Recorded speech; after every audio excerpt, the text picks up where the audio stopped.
وہ حضرات جو آج عرس منانے جا رہے ہیں، جو یہ سمجھتے ہیں کہ یہ کام اچھا ہے، یہ شریعت میں جائز ہے، اس میں ثواب ملے گا، نعوذ باللہ من ذالک، یہ بہت بڑی گمراہی میں ہے۔ اور یہ ان لوگوں کو عرس میں مدعو کر رہے ہیں، ان لوگوں کو دعوت دے رہے ہیں قوالی پڑھنے کی، جن کا کچھ دین نہیں،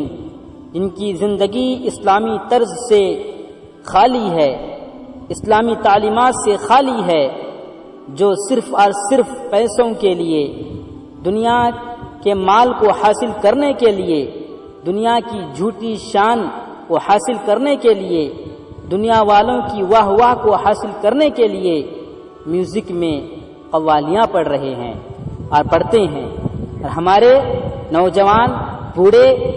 سب سمجھتے ہی نہیں، اپنے مال کو ان پر ضائع کر رہے ہیں، اپنے مال کو ان پر برباد کر رہے ہیں۔ ضرورت اس بات کی تھی کہ ان حضرات کو جوتوں سے مارا جاتا جو میوزک میں قوالی پڑھتے ہیں، ان کا استقبال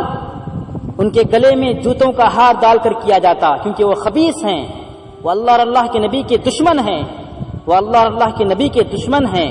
وہ اللہ اور اللہ کے نبی کے دین کے دشمن ہیں، وہ غدار دین ہیں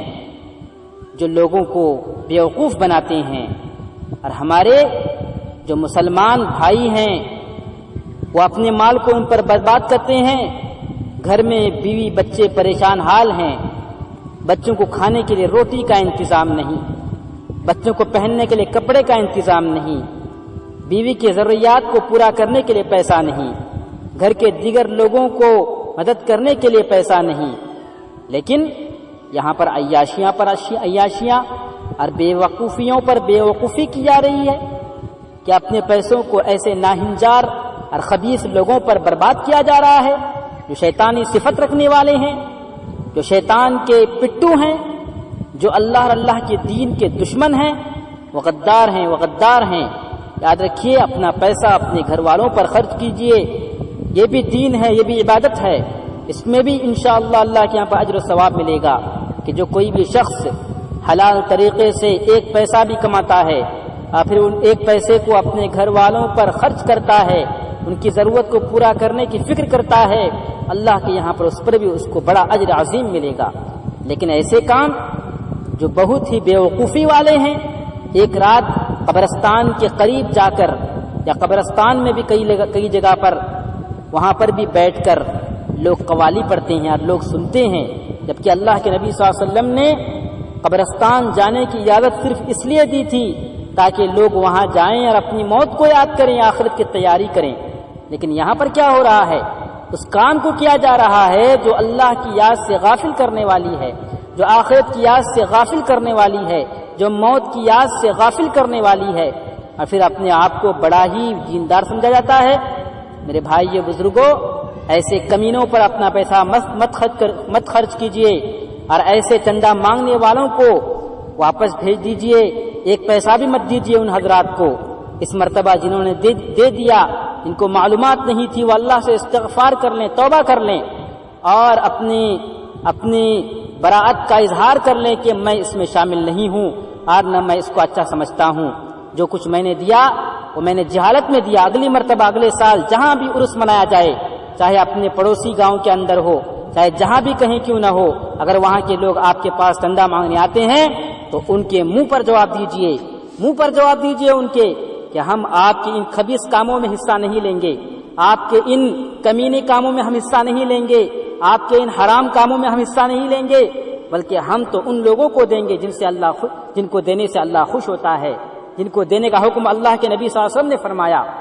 میرے محترم سامعین حضرات، خلاصہ کلام یہی ہوا کہ عرس منانا بھی جائز نہیں،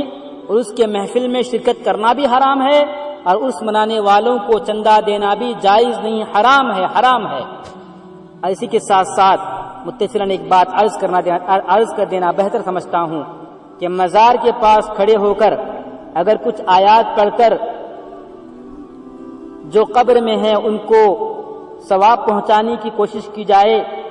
اور اس میں ثواب کی نیت ہو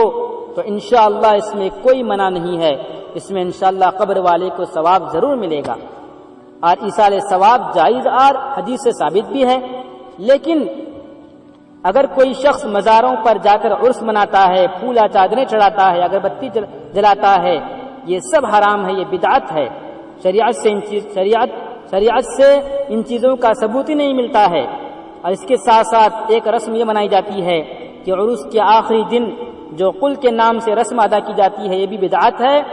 اس کا بھی جو ہے شریعت سے کوئی تعلق نہیں ہے۔ لہذا ان چیزوں سے بھی حتی الامکان بچنے کی پوری کوشش کرنا چاہیے۔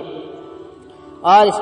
اس موقع پر میں علماء سے بھی مخاطب رہوں گا کہ بعض علماء دین ایسی محفلوں میں شرکت کرتے ہیں صرف ٹائم پاس کرنے کے لیے، اور یہ کہتے ہیں کہ ہم تو ان مجلسوں میں شریک نہیں ہوتے ہیں، بس ہم جا کر آ جاتے ہیں۔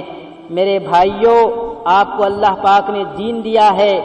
آپ کو اللہ پاک نے نبی صلی اللہ علیہ وسلم کا وارث بنایا ہے، اگر آپ کا وہاں پر صرف 1 منٹ کے لیے جا کر آنا بھی ان کی تائید میں شامل ہو سکتا ہے، وہ دلیل کے طور پر پیش کر سکتے ہیں کہ ہماری محفلوں میں علماء بھی آتے ہیں، تو پھر ان کو جو ہے ہمت ملے گی، ان کو طاقت ملے گی۔ اس لیے علماء سے میں خاص کر کے مخاطب ہوں، جو علماء وہاں پر جاتے ہیں، ایسی مجلسوں میں شریک ہوتے ہیں، وہ اس کام سے بچیں، اس کام کو نہ کریں، وہ جو ہے ایسی محفلوں سے دور رہیں، خود بھی دور رہیں، یا دوسروں کو بھی نصیحت کریں، سمجھائیں، اور ان کو جو ہے ان کاموں سے روکنے کی پوری کوشش کریں اور ان کو روکیں۔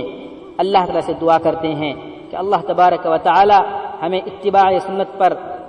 گامزن رکھے، اتباع سنت پر قائم و دائم رہے، اللہ اور اللہ کے نبی صلی اللہ علیہ وسلم کی سچی پیروی کرنے کی توفیق عطا فرمائے۔ اور جو حضرات ان کاموں میں، ان بیکار فضول جس میں ایک رائی کے دانے کے برابر بھی ثواب نہیں ہے، صرف ایک رات کا موج مستی مزہ ہے، جس کا دین سے شریعت سے کوئی تعلق ہی نہیں ہے، اللہ پاک نے اتنا پیارا سا دین دیا ہے، ہمیں اس پر عمل کرنا چاہیے، اس کے مطابق زندگی گزارنی چاہیے۔ اللہ کے نبی نے دین کو پھیلانے کے کتنی تکلیفیں اٹھائی ہیں، اللہ کے نبی کے صحابہ نے کتنی تکلیفوں کو برداشت کیا ہے،